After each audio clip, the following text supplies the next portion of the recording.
Well, thank you all for joining us once again.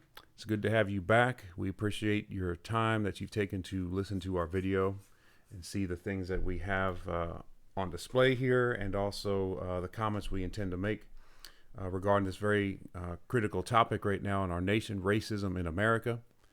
And we appreciate the feedback that we've had off the first video, which was released. We made that a week ago today. And you can find that on my YouTube channel, which is where this video will be posted as well. And we will be posting this one up later this evening. Well, actually, it's going to be up by this time, so no sense in mentioning that. I'll let them know about it, though.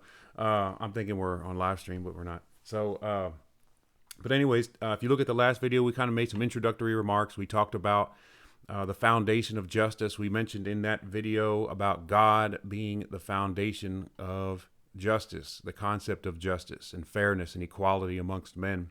And we recognize that not all of those who are watching the video will be or consider themselves Bible believers or even theists at all, and that's fine. You don't have to be, but we're just letting you know that we're approaching the matter from the basis of justice, rather the justice that we have in mind is coming from the basis of justice as it relates to the God of Christianity, the God of the Bible. And in the Bible, and we'll go ahead and look at just a few passages just to bring to our memory, bring to our remembrance of things I mentioned last week. Genesis chapter 1, when God created man, we see that account here in Genesis chapter 1, and it says here that God created man in his own image, in the image of God. He created him, male and female, he created them.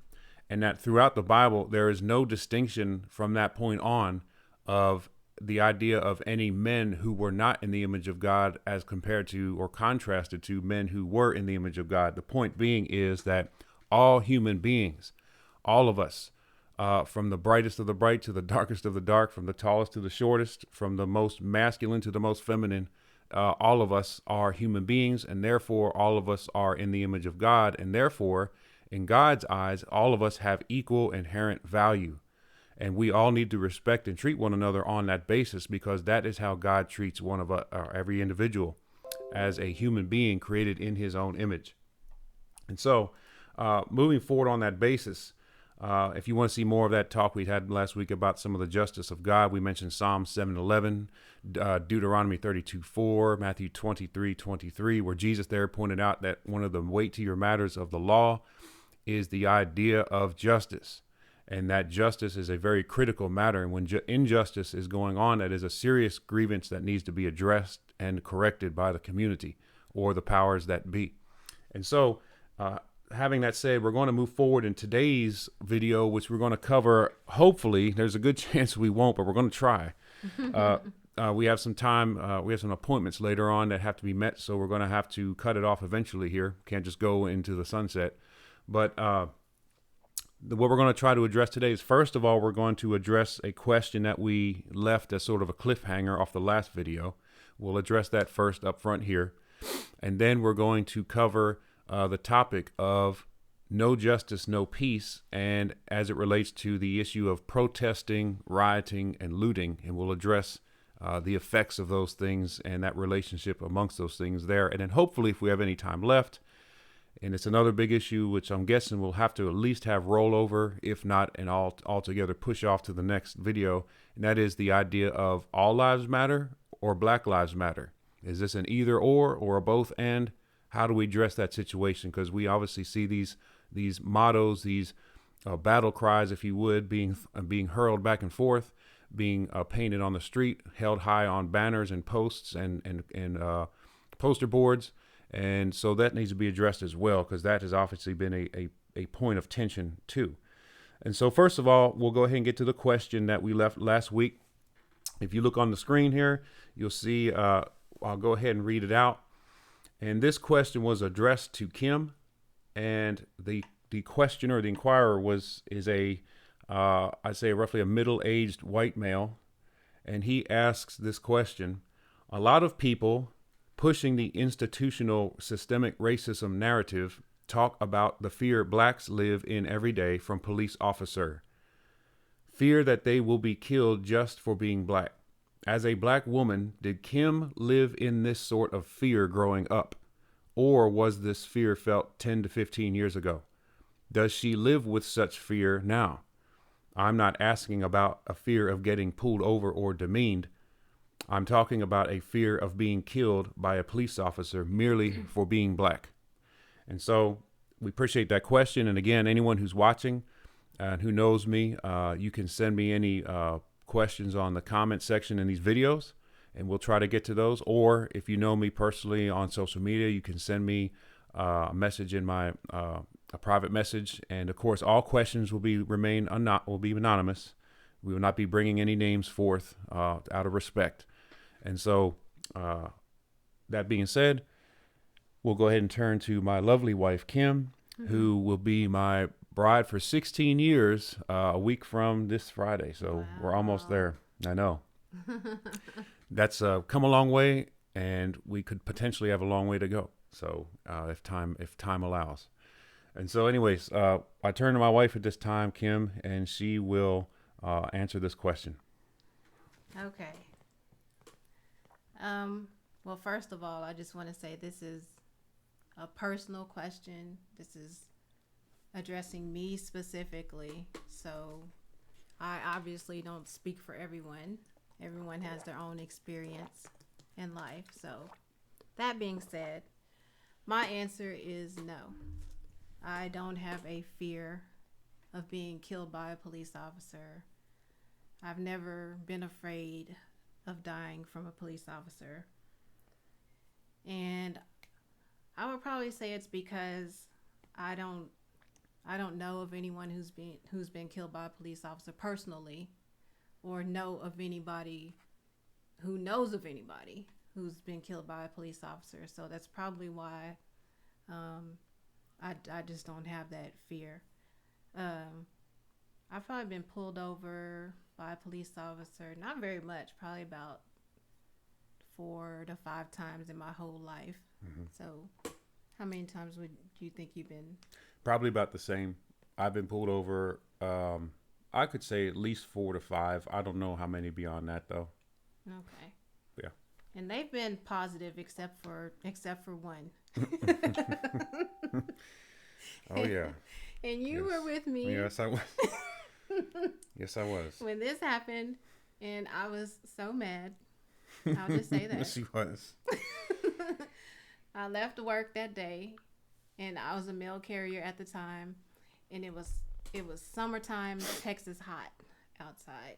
So I got off work, and I'm hot and I'm tired, sweaty. I get into a car with no AC, and go home. You had to go preach somewhere that night, right? That's correct, yeah. So I had just enough time to go home, take a shower, get dressed.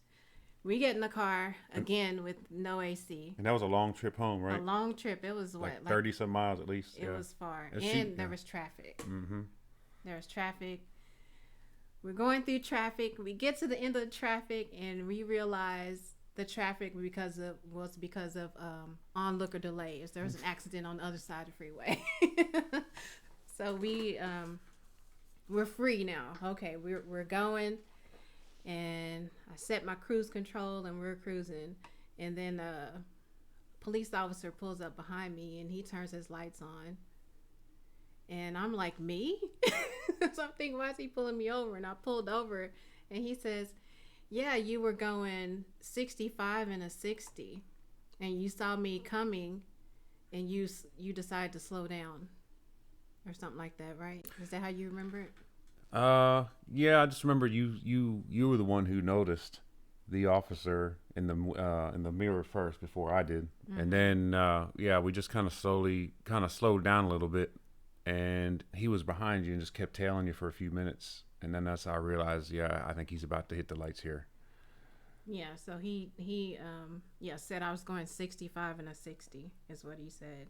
And he asked for my ID, and he asked where we were going or something like that. And we told him we were coming, where are you coming from? And we told him where we were coming from. And he's like, well, where is that? But he was just really asking so many questions, like, I felt like I was a criminal or something, and I got really upset, and I just shut down. Just for the helpful, just for the context of this whole dialogue, you want to give the gender and ethnicity of Oh, he was a Latino man. Mm-hmm. He was, I don't know how old he. He How old probably would looked you say? middle aged, Yeah, 30s, 40s at the latest. I'd that's say. what I was thinking. Yeah. Anyway. So you have a white male passenger, black woman driver, and a Latino male officer. So we got a good mix up going there. Yeah. So anyway, he finally, he just let me go, and but that's kind of wrapping the story up. But yeah, I was very upset at the time. But I remember I was like, I'm going to report him and all this stuff, but I ended up not doing it because I felt at the time like it wouldn't do any good to say anything. I felt like they would back him anyway. But that was my only negative interaction with the police officer. Yeah. Okay. You have anything to add to that? No. Do you think? I mean, are you satisfied with that answer for you? The question? That's just fine with me. I'm not saying yes or no, it is or not, but I just want to make sure that is that the end of that, and we could move on. Or do you want to have any more thoughts? Should I read this story about this man? Yeah, if you'd like to. And can I say something real quick? I just wanted to say this because I forgot to say it last week. Okay. And that was about our families accepting. Remember? Oh, okay. I just wanted to say this real quick, and I think last week I probably had thought about saying it, but at one point it just left my mind. And that is the fact that, as I said just a few moments ago, Kim and I will be married here for roughly 16 years in about a week and a half or so. And for the entire 16-year period that we've been married, and also, if you want to say 19 years that we've been in a relationship period altogether, Kim's family has been, I think, nothing but accepting of me. And I have never at all perceived from anybody in her family a rejection, period. Much more a rejection because of my ethnicity or my race. I've always felt like I've been welcome and embraced into the family. Whenever they have family get-togethers, I go over to their house, her family members engage me regularly in conversation. I don't feel like I'm sitting over on the side while everyone else is talking amongst themselves. No, I'm like right up in the midst of it. Of course, I'm a talker anyway, so I probably end up inserting myself before people even have the chance to welcome me in. But yeah, I've really enjoyed being part of her family because there are so many wonderful people there that I've enjoyed getting to know, and they seem like they have just brought me right into the family. And so that's never been an issue at all. And on top of that, her family has been wholly accepting and loving towards our daughter. Mm-hmm. Willing to do anything to help her out or whatever, so she definitely gets that emotional support and sense of care and value from her side of the family. And that's my perception. Yeah, and it's the same the other way too. I mean, your family, I look at them as my family. Your dad's my dad. Your mom's my mom. Your aunt is my aunt. Your brother's my brother. We feel like family. I don't look at them as my in-laws. They're just my family. So we're all accepting of each other. Okay. I just wanted to make that point clear for anyone who's listening who may be wondering, I wonder how their families accept each other being interracial marriage and all that. But that's just to lay that out so everybody has an understanding on that. So you had a story you wanted to read? Okay. So that was my experience with police officers. And I just want to just have an alternative as to why someone may be nervous if they interact with a police officer or they get pulled over. So was a story on Facebook that one of my friends put up, and it was from this was a middle-aged white woman that put up a story about her repairman, and he is a middle-aged black man, and I'll condense the story because it was a long story, but she did ask him about how he feels about getting pulled over by a police officer. And this is part of what she said. She said, Ernest is the guy's name. A middle-aged, friendly, successful business owner gets pulled over in Myrtle Beach at least 6 times a year. He doesn't get pulled over for traffic violations, but on the suspicion of him being a suspect in one crime or another. Mind you, he is in uniform driving a work van clearly marked with his business on the side. They ask him about the boxes in his car, parts and pieces of appliances. They ask to see his invoices and ask him why there is money and checks in his invoice clipboard. They ask if he's selling drugs. These cops get angry if he asks for a badge number or pushes back in any way. Every time, he is the one who has to explain himself, although they have no real cause to question him. Ernest used to help folks out after dark with emergencies. Not anymore. He does not work past dinner time, not because he doesn't need the business, but because it isn't safe for him to be out after dark. He says there's nothing out there in the world for me past dark.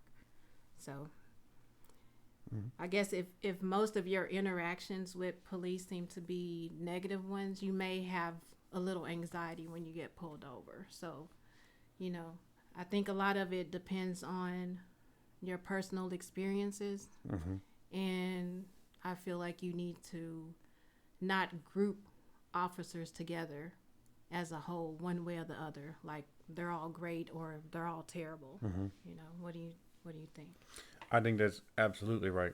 And I think sometimes it's hard to fight the emotion of that, because you're right. If you see lights in your mirror pop up, that could have been, it's a reminder. As one brother, a good brother of ours, has told us before about the idea of schema. Your mind resorts to those previous experiences you've had. It's almost like a default, and like it just pops up right away as soon as you see those little triggers that remind you, almost like PTSD. Not saying that everybody has PTSD because they're reminded of something. That's not the point. But in the case of being brought to mind, that's the idea there. And that if you immediately have those emotions rise up, it's easy if you don't control your mind that you start automatically default labeling all the future incidents before they prove, like the first ones that you had that were bitter experiences, they weren't proven to be bitter until you had the experience because there was no previous bitter. Those were the first times. But now, if you have that previous past and you come upon a new encounter, be sure that you don't let those previous emotions now presuppose or default this current experience before it happens, because the previous ones weren't done that way until after the experience occurred. The same method needs to be carried out on these. Now, I'm not saying that your previous experience is worthless, not at all, because it can help you to be wise about certain things, but you cannot address, I guess, people's characters and who they are based on because of what other people have done. Like you said, it has to be on an individual basis that we determine a person's character and their motive. Is there such thing as probability? Absolutely. There is a probability. There's probability, but probability does not give us the certainty to decide what the person is before we have actually found out with facts. That's the point. And so going back to the idea of justice, if we're going to say, like, for example, protesting and rioting, which we plan to get to here, don't judge all, of one group based off of bad apples or a bad few. That's good. Make sure we exercise that same rule for everyone, because that's what justice would demand, because we're all equal. We all have equal value, equal worth. We talked about that in the beginning. And because of that, we have to be careful that we don't start categorizing or speaking categorically of one group and then just start making, when it comes to another group, we start saying, well, let's make sure we are talking about the individuals here and not the whole group. It can't be that way. That's not fair. That's not just. And if we're seeking justice, we have to have fair treatment of all of these groups in that regard. Yeah, and that's why one of the reasons, because you were talking about at one point becoming a police officer. You remember? Oh, yeah. Firefighter. Sure. Yeah, and I was like, which is sad, because I know that to me, and this is a big compliment to you, that everybody listen up closely. That I really don't know anybody who would be more fair and just than you would be as a police officer, and that's the truth from my heart. Oh, I appreciate that. I really believe that. I would do my best, but yeah, I know you would, but and I'd have mistakes, sir, no doubt. I mean, because I definitely not the standard. Like we said, God's the standard on justice, not Steve. So, but go ahead, keep complimenting. That's okay. all I have. Oh man. So the video will conclude with that. Okay. All right. Well, that's good. I appreciate that story, and that's those are good things to point out. That shows the sensitivity, that people can have, and we respect that, and we have to have understanding towards the fact that some people, and this kind of was a point we somewhat may have mentioned in the last video, but the idea of experience. Sometimes people, all of us have our own unique experiences in life, and so when somebody perceives something a certain way, just because they don't see it the same way you do, of course, that doesn't mean they're wrong. It doesn't mean they're incorrect. It just means that they've had a certain experience. You can't deny someone's experience. An experience is a personal thing. You can't experience someone's experience. It's just because experiences are, by definition, and they are individual and respecting the person and not the group. And so, on that basis, we have to make sure that we extend some sympathy to people, that when they say they perceive something a certain way, try to understand there may be a reason why they feel like that.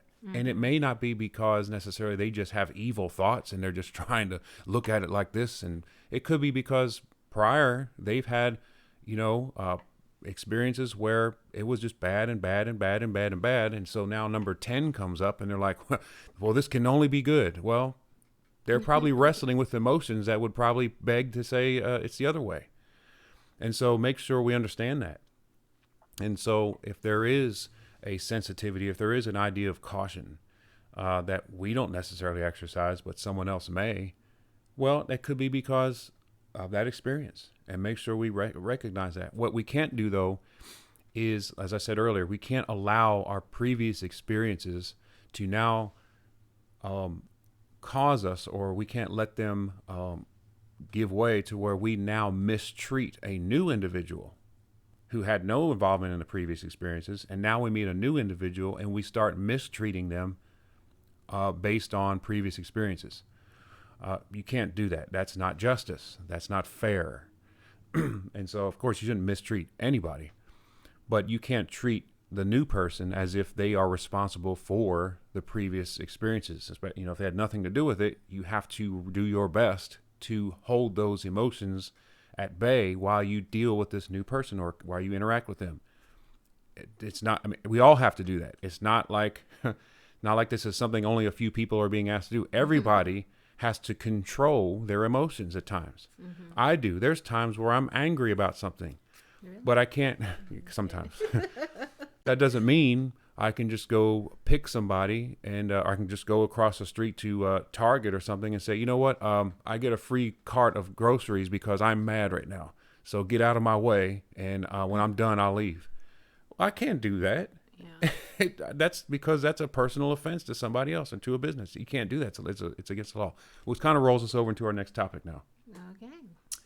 And that is the idea of the rioting we've been seeing, the looting, the protesting, and the idea of no justice and no peace, or no justice, no peace.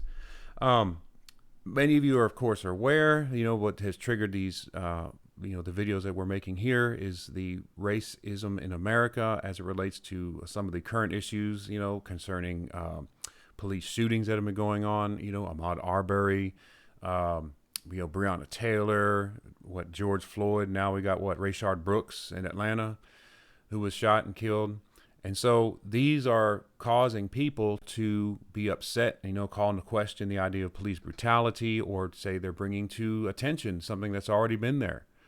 And they are holding up signs that say things such as no justice, no peace, which is not necessarily a new slogan or new motto. It's been around for years, and it's just being brought to the surface again, being stimulated by these current cases going on.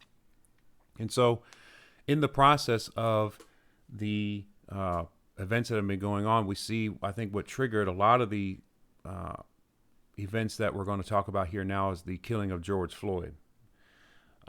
When he died, was that May 25th? It was on Memorial Day, I believe, when he died. I believe it was later that week, though, there was starting to arise, that what had arisen in certain cities across the country were protests. People were walking down the streets, and what happened was eventually some of the protesting led to rioting and looting. There's numerous footage, sites of footage, and go to YouTube, of course, or if you can say Bernie Sanders, go to the YouTube, and you can go there and bring up that, or just do a search for these different videos about looting and rioting George Floyd or something like that, and you'll see tons of videos that show people who have been destroying property, who have been stealing property, stealing merchandise out of places of business. And what we want to talk about is what is the effect of that in the process of no justice, no peace. Some of my friends on Facebook I've seen, and like some friends who know me personally, I've met, and I've seen them putting up posts about individuals saying that, you know, if it were my son that was killed, I would burn America down. Saying that they themselves, if their child was done this way, they too would go around and destroy property. They would loot. They would, you know, commit harm in some fashion or way. Is that what we're seeking to do? Is that a means of bringing about justice in light of the events that have been going on? And so, do you have any thoughts on that? And before we go to our first case here? Yeah, this is probably been kind of bothering me a little bit the whole weekend, and you probably noticed I've been a little bit down because I feel like sometimes people aren't listening to the women who are in the community sometimes, and of course I don't mean everybody.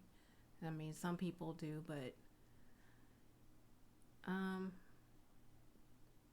I just feel like sometimes the women don't have a voice, or because I've seen numerous videos while we're thinking about what we're going to talk about. Mm-hmm.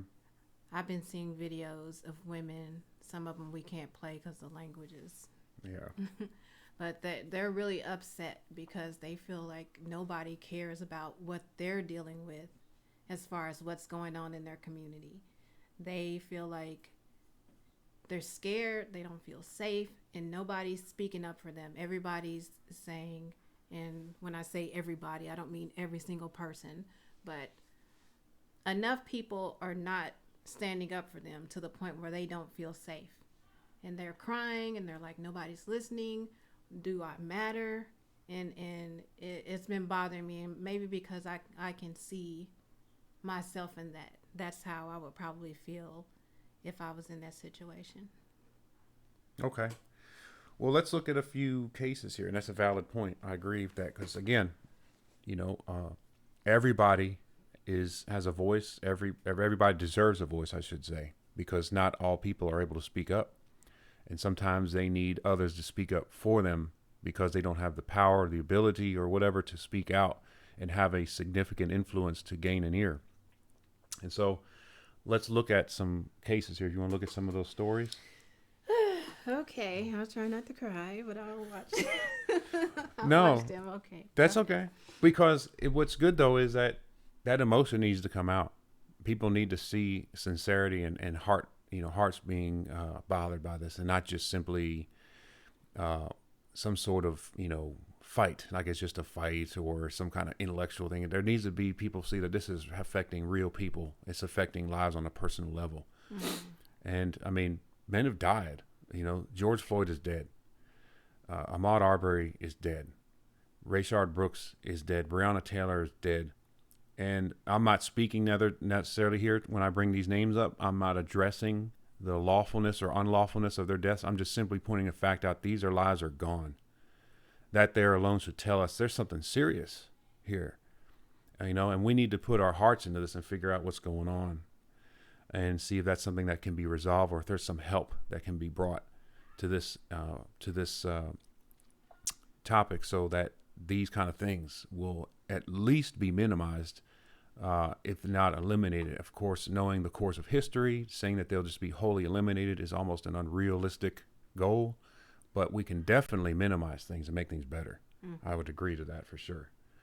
So let's look at a few things here, a few stories, and that'll help us to get an idea. Okay, let's see here. Which one we want to talk about first? Okay. Here's the lady in New York. Her store, this was June 3rd. This was when the video was uploaded, as you can see here. But her story, her case was that her store was burned down. And what happened was, hang on just a moment here. You know what? I'm going to do this because I want to get some feedback. Her story is that she has a business that she owns, and you'll hear it in the video. She owns a business in New York, partly co-owner, and her store was burned down, destroyed. And this is her voicing out, her feelings about this whole case. And you'll see in the video. I want to keep talking about it. Just let her describe it for herself. And so I'm going to put these on, or you can wear them if you want, so as to avoid any feedback. I want this feeding into here as well as the audio coming through the PC, so it'll cause a feedback. Okay.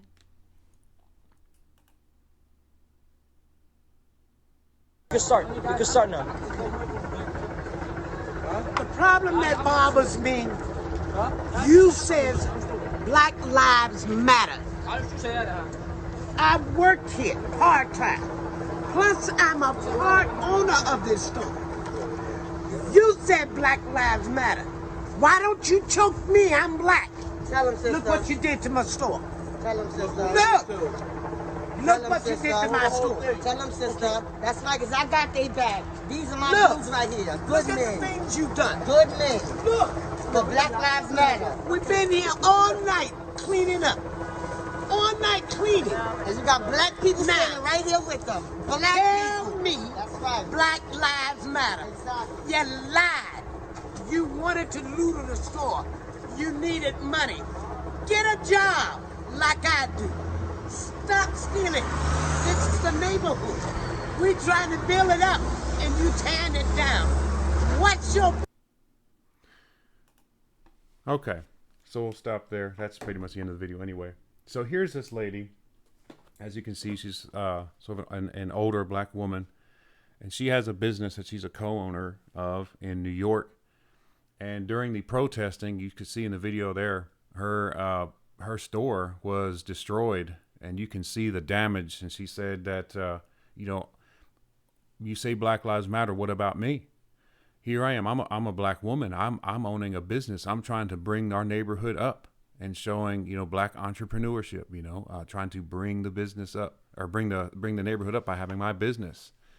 And she's upset because you see the mess on the ground. She said, we're out here all night cleaning up.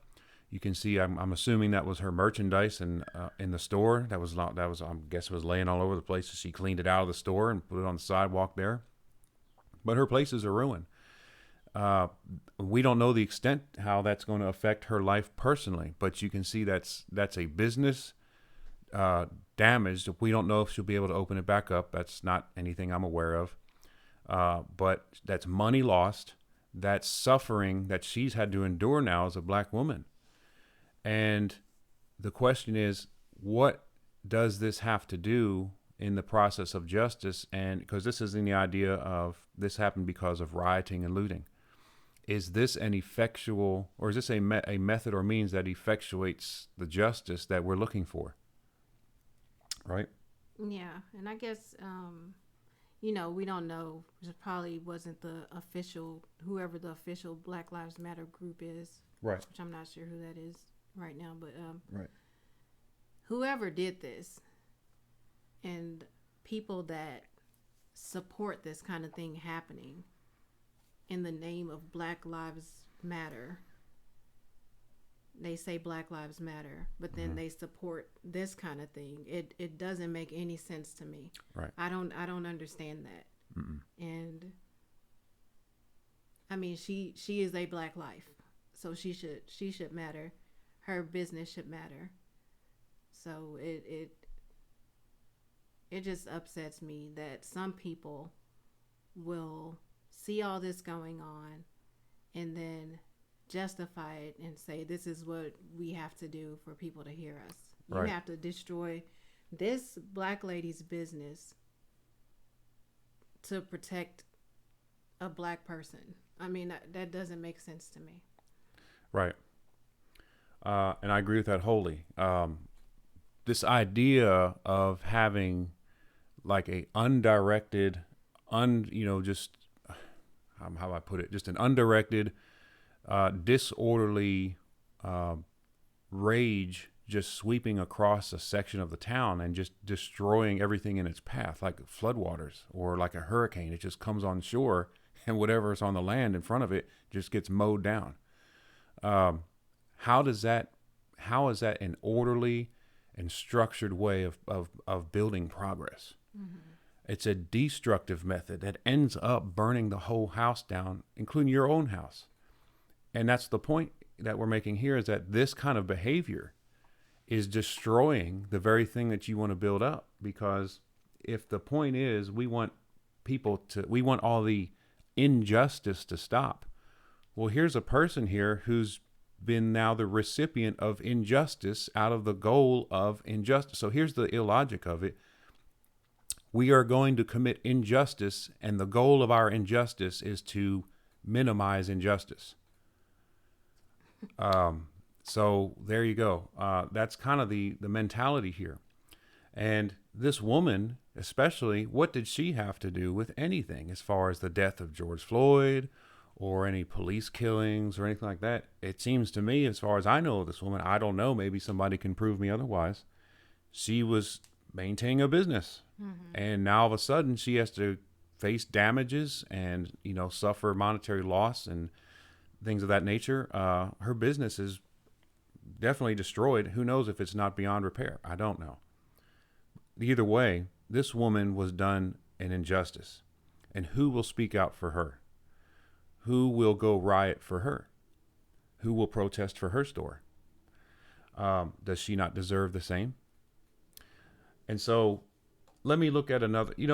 I think one thing that's fair too is to make sure we make a distinction between, I meant to actually do this at the beginning, but that's fine. Mm-hmm. A distinction between protesting and rioting and looting. Right. What do you think? Right.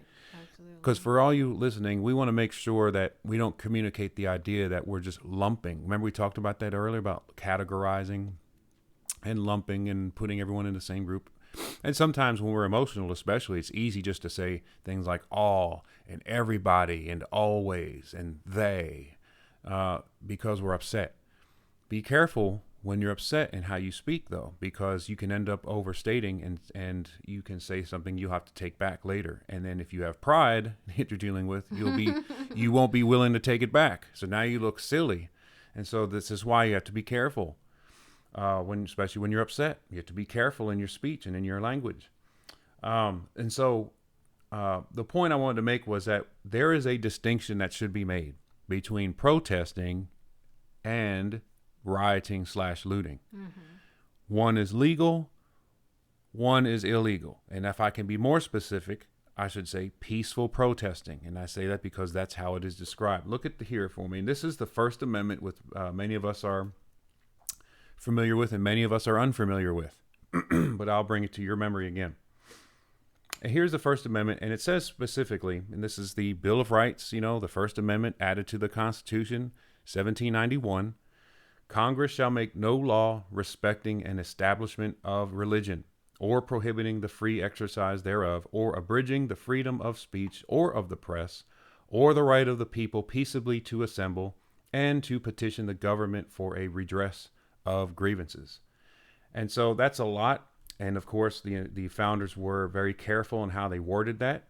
That's proven in historical documentation, which is for another conversation. But they were very careful as to how to put this together. But breaking this down, and y'all can criticize this if you want to, that's fine. But this is kind of a simple way to look at it. That's terrible. Congress shall make no law, and the law that Congress is not allowed to make has three verbs here: respecting, prohibiting, or abridging. They can make no law that does any of these three actions in these regards. And specifically what we're looking at is that Congress shall make no law abridging what? The right of the people peaceably to assemble and to petition the government for a redress of grievances. So there's no law that can be made to abridge the right of the people to peaceably assemble.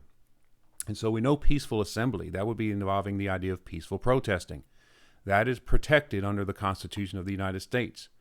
And so when people do those things, I will have their support, and the police should protect those people in exercising that right. Mm-hmm.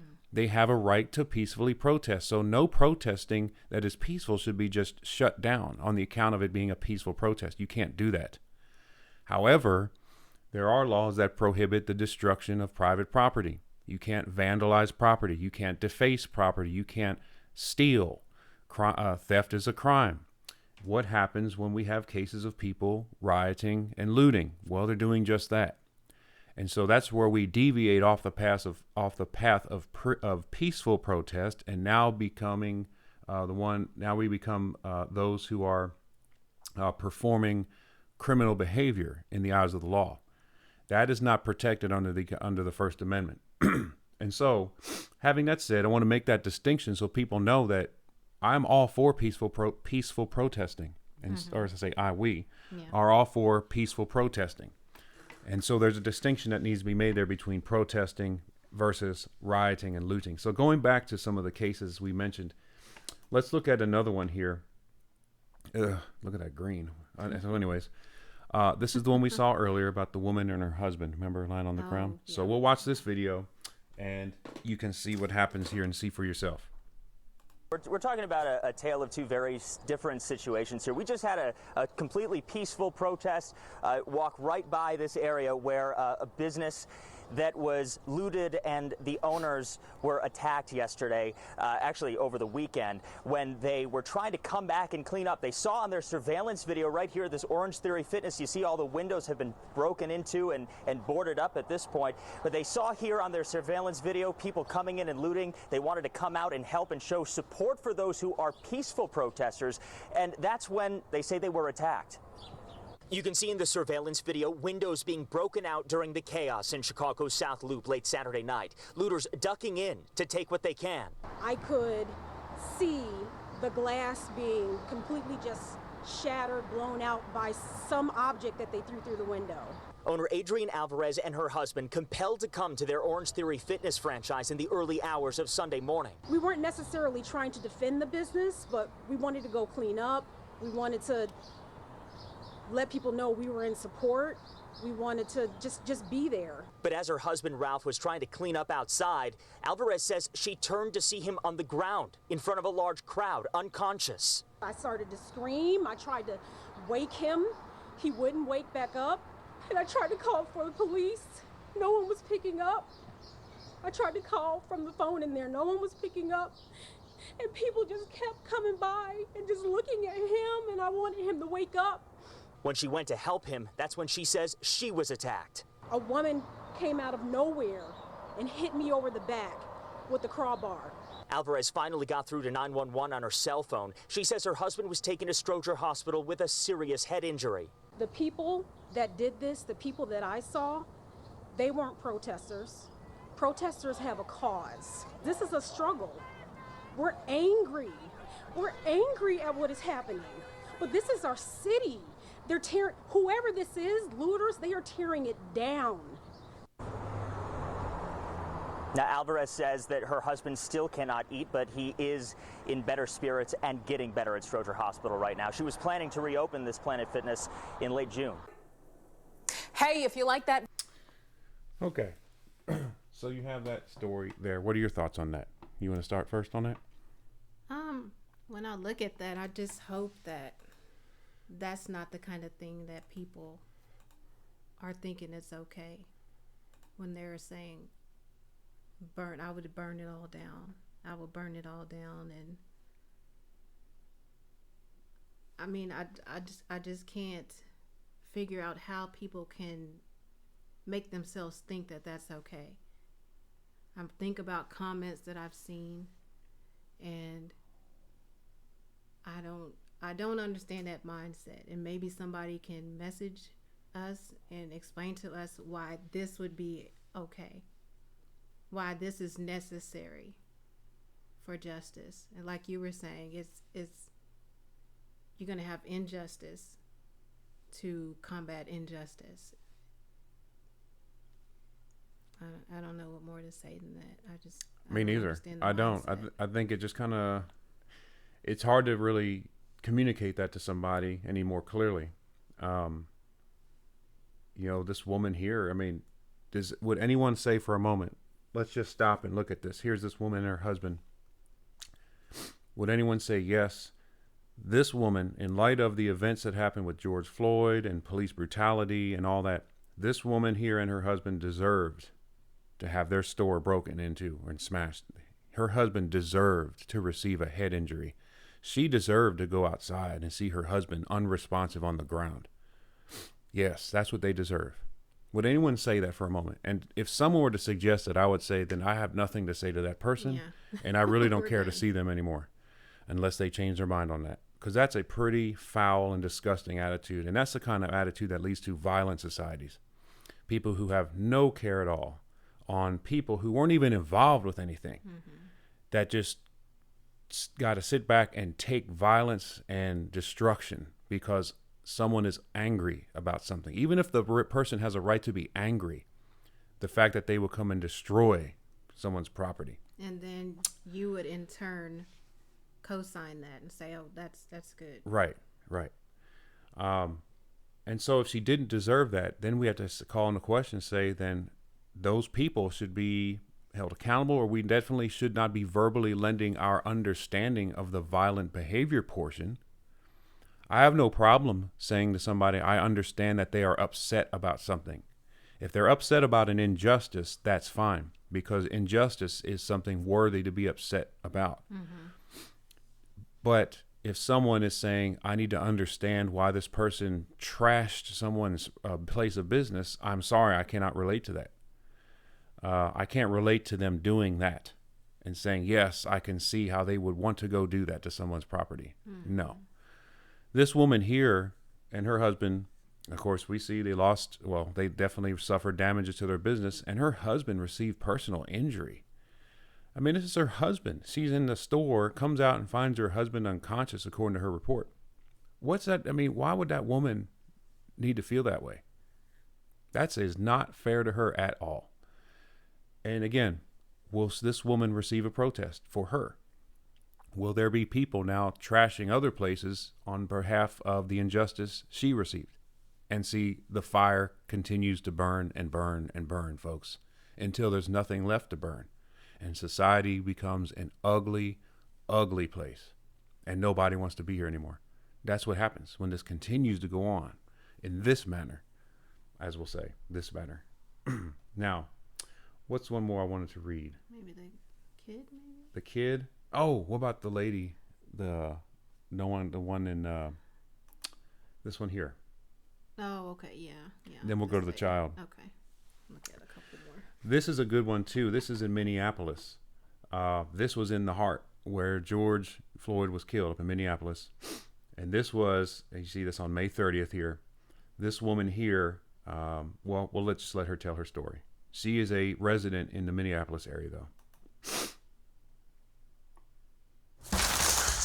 Need a logo? Go to Fiverr.com and find a logo designer you can afford. Or don't go to Fiverr and find yourself in a boutique studio that'll charge triple. But hey, at least they gave you a tiny branded water bottle. All right. Find your logo designer quickly and easily at Fiverr.com. There you go, everybody. Free advertising. Relief there.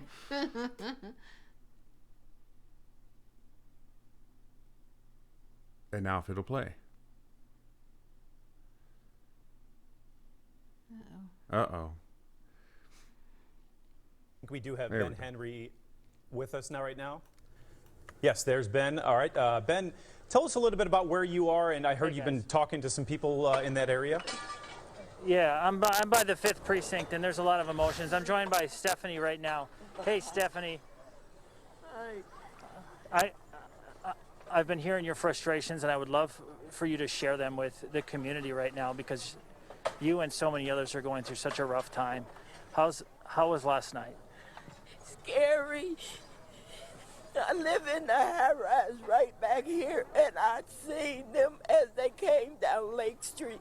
But then they turned and started coming over here, and I'm sitting out looking out my window.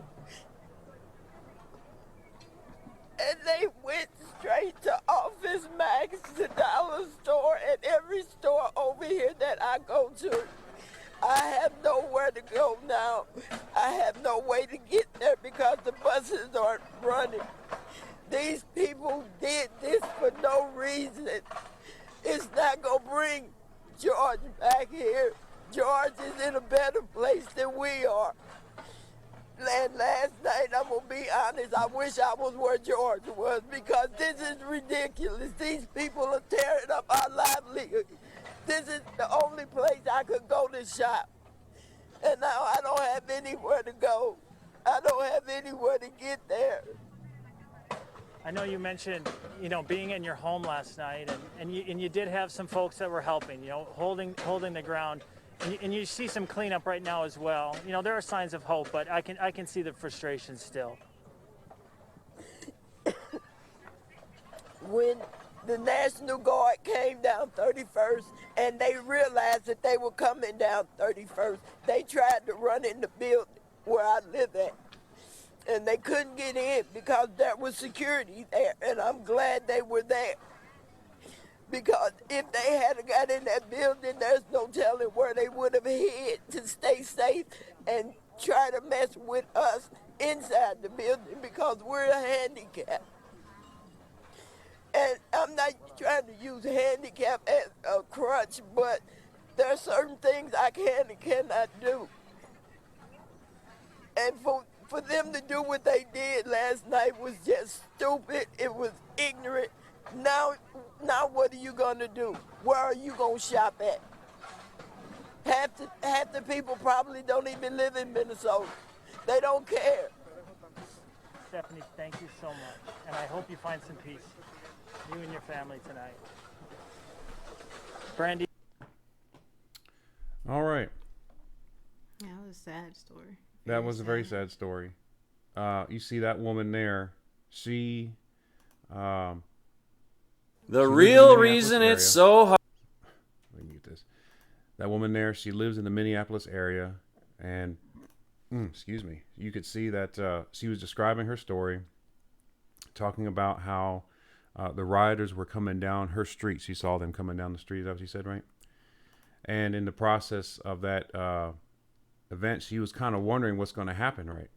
Isn't that what she was talking about in there? I mean, just imagine being in her position and seeing all this going on around you. Everything around you is burning.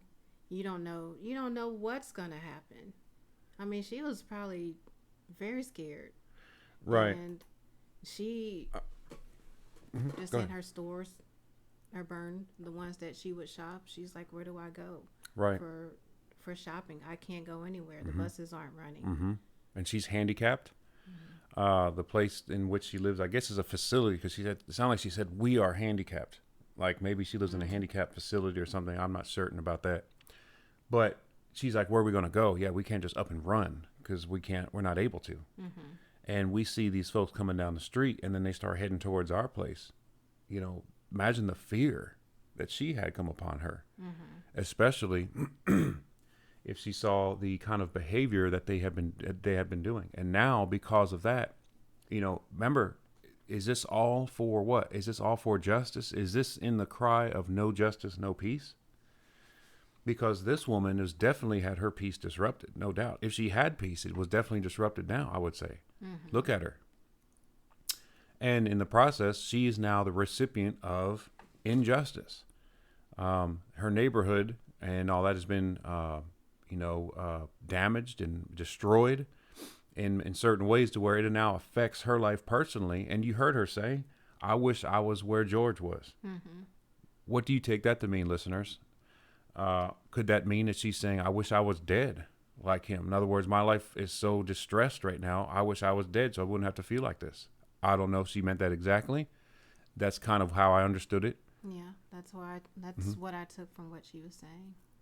And so, again, point is showing us the result of what happens during some of the rioting that's going on. And this is where it's important for leadership to step forward and say, people are allowed to be upset. People are allowed to be angry. People are allowed to peaceably assemble and protest. And we need to support that. We need to make sure that people are given that freedom to do that, or not say given, that their freedom, I should say, is protected to do that. They should be allowed to do that. There should be somebody, or I'm sorry, they should not have that freedom abridged, as we want to use the term out of the Constitution. They shouldn't have that freedom, encroached upon by our government, and they should not have it restricted from them. And when it is, we need to stand up and fight for those people and their right to do that. At the same time, we also need to stand up for the rights of individuals to have their property protected and their lives protected. There's no, the law, going back to the idea of justice, everybody in the community gets equal protection under the law. Because somebody is upset and wants to protest does not mean there is a relaxation now of the protection of other individuals in that same community, which means that if you go breaking laws, you should have the law now exercised against you, because you can't behave lawlessly in the name of I'm exercising my right. That's contradictory. And so I guess we'll move on to the next one at this point. Yeah, what do you think? Any more about her? No, okay. I don't have anything else. And we're bringing these stories up, folks, because these are real cases, and we want you to see that these are real people. That I don't know how widespread these stories are. We all know about the men who have been killed and the police officers involved, but there are also individual citizens in these communities who are third-party individuals who have to they live there. They live there. They just can't get up and pack their home up and move. And so whatever happens in the community, they have to live amongst it. And so here's one more story I wanted to point out. Here is an interesting story. A very sad one indeed, but you can see here a Virginia police chief grew emotional as he recounted rioters torching a home with a child inside. And he was talking about the moral status of that behavior, that act. It was the fact that it was unacceptable. And we'll go ahead and let the fire chief here, or the police chief rather, discuss or describe his, or refer to his thoughts, I guess, on this here. Hold on a second. Yeah, we'll let him express his thoughts on this. Another ad. Intuition's moisturizing bar lathers and shaves in one caring step, making shower Is this even working right? time, me time. Just Jillian's. Okay. Well, it was working. If we just may have to go back and redo this again here. Sorry, folks, about the little delay here. This was working earlier. But the point is that what was happening was there was protesters down the street from a neighborhood, and one of them eventually got to where they set a house on fire. And I don't know if they knew this or not, but there was a child in that house. NBA 2K League's premier tournament series kicks off with the tip-off, powered by AT&T. $160,000 and pride on the line. The tip-off, powered by AT&T. The excitement begins Tuesday at 6 Eastern. Yeah. There's one incident I think is particularly poignant that truly illustrates the seriousness of the issues that we're facing. The mayor mentioned this. Last night, protesters intentionally set a fire to an occupied building on Broad Street. This is not the only occupied building that has been set fire to over the last 2 days, but they prohibited us from getting on scene. We had to force our way to make a clear path for the fire department. Protesters intercepted that fire apparatus several blocks away with vehicles and blocked that fire department's access to the structure fire. Inside that home was a child. Officers were able to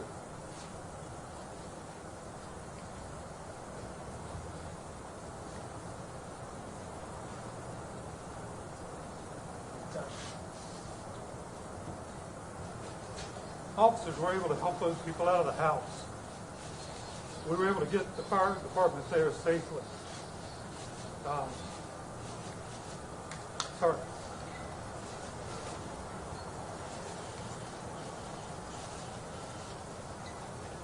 But when you take a legitimate issue and hijack it for unknown reasons, that is unacceptable to me. It's unacceptable to the Richmond Police Department, unacceptable to the city of Richmond. Okay. All right. So that there, you heard what the police chief had to say. You know, this was, of course, you saw in the video, this was in Richmond. This article was put up June 1st. You see this in Richmond, Virginia. The police chief kind of made the story there about protesters, if you want to say rioters, if you want to say in that case. Remember, we want to make sure we make a distinction, which we did. They're not the same necessarily. And so, but what happened was rioters, if you would, set fire to as he said, an occupied home, an occupied building, meaning people lived there. There were people inside. And whether they knew it or not, there was people in there, and there was a child in there. And the police department, fire department were called. A few blocks, as he said, you can go back and watch the video, down the street from the fire department. The fire engine was on its way, and in the process of getting to that place, that burning building, rioters had blocked the street or did something to where the fire department could not access the building. They could not continue down the route they were going to that building. And they had to get, I guess, an alternative way to get there. Thankfully, everybody was taken out of the building safely. Mm-hmm. But I wholly agree with what he said in the video, with the idea that it is totally unacceptable behavior for people to hijack a worthy cause. And that's what we're talking about here, right? A worthy cause, you know? Yeah. And take it and now use it to commit acts of injustice and acts of violence and destruction in a community. That distinction has to be made. And there's no good end that results from the destruction of other people's property, the endangering of people's lives, and even the killing of other people. It doesn't take a genius to see that all this does is pass the buck along. I've suffered injustice. I feel a certain way. Now you are going to feel this too and have this done to you as well. Out of what? What's the cause, or what's the goal? To bring an end to injustice? Is this how we do it? That's crazy. I'm just thinking about a child. Mm-hmm. You're talking about the most innocent person.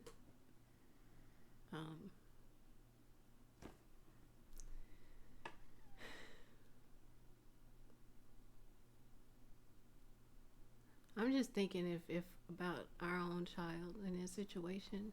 You're trapped. Somebody is set your house on fire.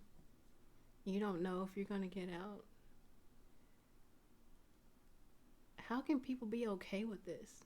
I know. I don't know. And I wonder if people are even aware, or if it's just an emotional blurt. Like, I'm just going to blurt out, I burn it all down. Not even thinking about what we're saying. Yeah, look at this. Look what's happening. Those companies, it's not just property. That's people's jobs. That's their livelihood. That's how they pay their bills. Right. And in some cases, because some I've heard people, have said, well, men have died though. On the other hand, well, to make sure we understand this clearly, there have been double-digit figures now of people who have died amidst the rioting and the violence, the burning down of buildings. So it's not even a matter of severity at this point. A degree of injustice. It's full blown. I mean, people have died in this as well. Yeah.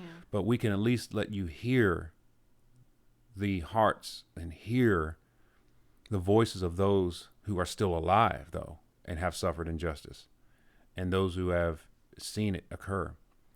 And yes, this is trampling their lives. Some of these people, this is their way of living. And for some people, it won't even be recoverable. Just something to think about real quick here. Here's Fatima. Did you want to talk any more about this? No. I'll just kind of briefly summarize this one here. But okay. Here's Fatima Ampey. And she has a salon. You can see up here.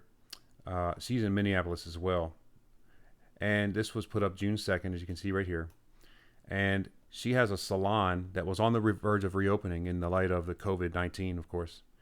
And in the process of the protesting, which led to rioting and looting in the area, her nail salon shop was destroyed. The Sweet Spot Salon Spa, as you can see there. It was destroyed, and it was smashed. The glass was smashed out of the front, and her business is not able to be, she can no longer run her business now. And she says this here: I made this video to show what the community looks like when it's working together. I understand I will say things that are conflicting about the protest. I want justice for George, and I want peace in my city. Yes, I think we can all agree to that. Right. I want everything we believe we are fighting for. Yes, right with you, Fatima. But, notice her statement here, but this is not the way to do that, she explains. I'm getting emotional because everyone here has worked so hard. We are all small business owners, and many of us are minority-owned businesses. If you are a protester who is peaceful, I applaud that, and so do we. Right. But I'm going to live to say, stay home. There has to be a better way. I've seen real live military trucks coming in today, and this is about to get really dangerous.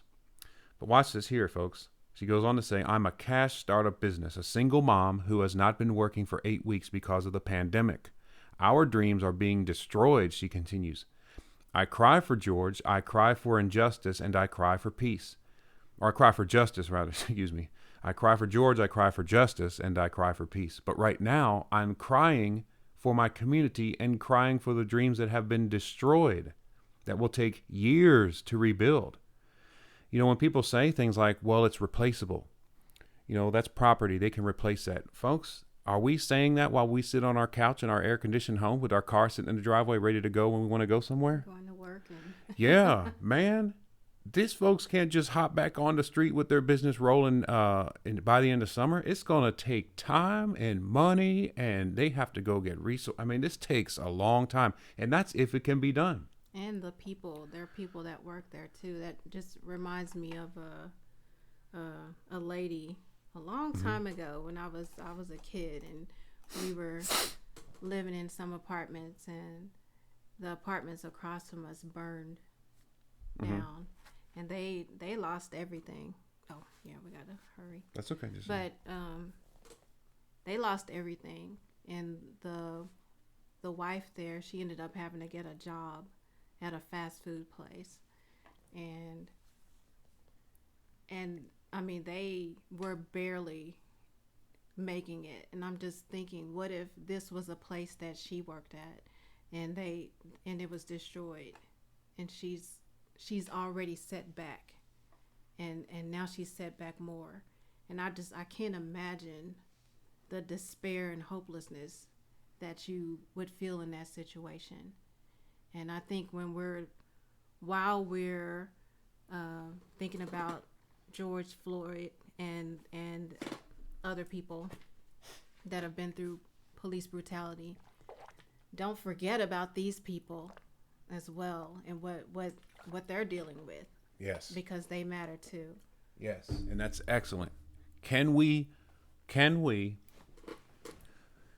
work towards justice for people like George Floyd and other people involved in in police brutality and all these cases that are being brought up? Can we work for justice and make sure we preserve the property and lives and safety of these other folks who live in these cities? Right. Or are we going to suggest it's an either or? And who's going to defend that? Who's going to defend the idea either you stand up for George Floyd or you stand up for, justice in the police system, or you protect these people in the community? Which one's it going to be? Right.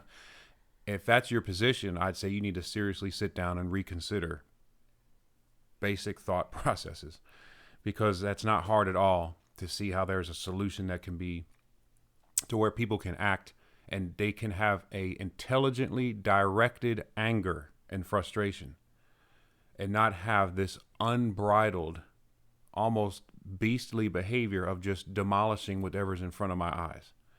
that's the kind of the idea here. You know, when you look at these blocks and cities of blocks that are just destroyed and burnt, I mean, it's like there's no direction in it. It's just, there it is in front of us. It's within reach. Grab it, smash it, beat it up, whatever. Mm-hmm.